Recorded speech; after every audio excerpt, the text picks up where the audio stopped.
आइए सुनते हैं आज की कहानी शेख चिल्ली के ख्याली पुलाव।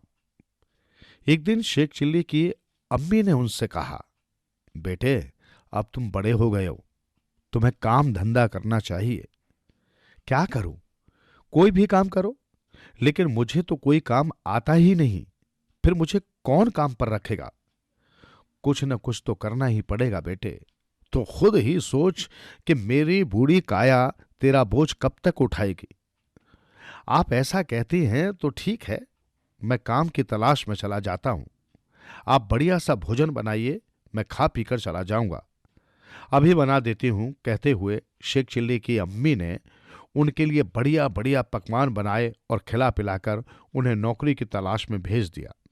वो मस्ती में झूमते हुए घर से बाहर निकल पड़े। उनके दिमाग में नौकरी और मजदूरी करने का सपना घूम रहा था। रास्ते में एक व्यक्ति मिला। वो अंडों का झाबा सिर पर लिए बहुत परेशान था। बोझ के मारे उसके कदम लड़खड़ा रहे थे।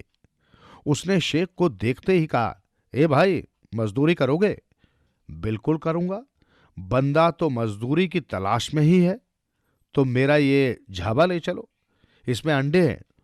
तुम इसे मेरे घर तक पहुंचा दोगे तो मैं तुम्हें 2 अंडे दूंगा। सिर्फ 2 अंडे? हां, कम नहीं है। जरा सोचो तो सही, 2 अंडों से तो इंसान का भाग्य ही बदल सकता है। और मेरा घर भी पास में ही है। ठीक है, मैं चलता हूं, कहकर शेख ने अंडों का झाबा सिर पर रख लिया। 2 अंडों से भाग्य बदलने की बात गहराई तक उसके दिमाग में बैठ गई थी। शेख चिल्ली सेठ के साथ जैसे जैसे आगे बढ़ते गए, उनके दिमाग ने हवाई किले बनाने शुरू कर दिए। वो सोच रहे थे, ये मुझे 2 अंडे देगा, इन 2 अंडों से 2 चूजे निकलेंगे। चूजे बड़े होकर मुर्गी और मुर्गा बनेंगे। मुर्गी रोज अंडे देगी, बच्चे बनेंगे। कुछ दिनों में बहुत सी मुर्गियां हो जाएंगी। वे सभी अंडे दिया करेंगी। अंडे बेचने से बहुत आमदनी होगी। फिर तो पैसों की कमी नहीं रहेगी। शानदार बंगला बनवाऊंगा, बहुत सी जमीन खरीदूंगा, भैंस खरीदकर डेयरी बनाऊंगा, दूध बेचूंगा, दूध और अंडों का थोक व्यापारी बन जाऊंगा। इस प्रकार पूरे इलाके में मेरी धाक जम जाएगी। जब पास में दौलत हो जाएगी तो बड़े बड़े लोग अपनी बेटियों के रिश्ते लेकर आएंगे। किसी नवाब की बेटी से शादी करूंगा। मां भी क्या याद करेगी कि कैसा मेहनती और अक्लमंद मेरा बेटा है। जब शादी होगी तो बच्चे भी जरूर होंगे। बच्चे 1 दर्जन से कम नहीं होने चाहिए। पड़ोसी के 8 बच्चे, उससे ज्यादा होने इसलिए जरूरी है कि कभी झगड़ा हो गया तो मेरे बच्चे पिटेंगे नहीं, उसके बच्चों को ही पीट कर आएंगे। लेकिन पड़ोसी के बच्चे आपस में लड़ते हैं, तो क्या मेरे बच्चे भी आपस में लड़ेंगे? जरूरी है कि लड़ेंगे। जब लड़ेंगे तो रोएंगे, शोर करेंगे, मेरे पास अपनी शिकायत लाएंगे। मैं परेशान भी हो जाऊंगा। तब मेरा वो भी खराब हो जाएगा, वो जो बड़े बड़े लोगों का अक्सर खराब होता है, यानी वो जो बड़े आदमी कहते हैं कि उनका वो बिगड़ गया है। मैं भी बड़ा आदमी बन जाऊंगा उस वक्त, इसलिए मेरा भी वो खराब हो जाएगा। बच्चों के शोर, झगड़े और अपने पास शिकायत लेकर आने से। लेकिन वो जो होता है उसका नाम तो याद नहीं आता। क्या इस सेठ से पूछ लो?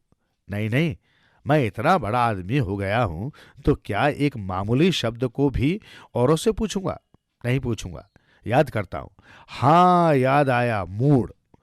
जब बच्चे शोर करते हुए आएंगे, अब्बा असलम ने मेरा कुर्ता फाड़ दिया, अब्बाजान तौफीक ने मेरी आंखों में संतरे के छिलके का रस डाल दिया, सपने में डूबे शेख ने बहुत जोर से उछलकर खामोश कहा, पैर रास्ते में पड़े एक पत्थर पर टकराया और वो धड़ाम से झाबे समेत जमीन पर जा गिरा और सारे अंडे फूट गए। सेठ साहब माथा पकड़कर बैठ गए और चारों ओर देखते हुए बोले, अरे बदमाश, तने म्हारा इतना नुकसान कर दिया, म्हारे 100 रुपए के अंडे को फोड़ दिया। शेख रोते हुए बोला, सेठ, तुम्हारा तो 100 रुपए का नुकसान हुआ है, जिन्हें तुम 2-4 रोज में फिर कमा लोगे। मेरा तो बहुत बड़ा नुकसान हो गया। मेरा सारा परिवार और व्यापार ही खत्म हो गया। मेरा बहुत बड़ा मुर्गी फार्म बहुत बड़ी डेयरी, महल और 1 दर्जन बच्चे, लाखों की जायदाद, सब कुछ खत्म और बर्बाद हो गए। मैं इतना बड़ा नुकसान कैसे बर्दाश्त करूंगा? हाय मेरी बीवी, हाय मेरे 1 दर्जन बच्चे, असलम मेरे बच्चे, कहता हुआ शेख चिल्ली पागलों की तरह छाती पीट पीट कर रोने लगा और सिर के बाल नोचने लगा। सेठ ने जब उसका ये हाल देखा तो अपना नुकसान भूलकर चुपचाप वहां से भाग खड़ा हुआ। वहां से चलकर शेख जी घर पहुंचे। यार दोस्तों से अपने हुए नुकसान का जिक्र किया तो दोस्तों ने खूब हंसी उड़ाई। ये बात फैलते फैलते बड़ों तक पहुंची तो वे भी हंसे। उसके बाद मूर्खों की दुनिया में एक और नाम जुड़ा, शेख चिल्ली।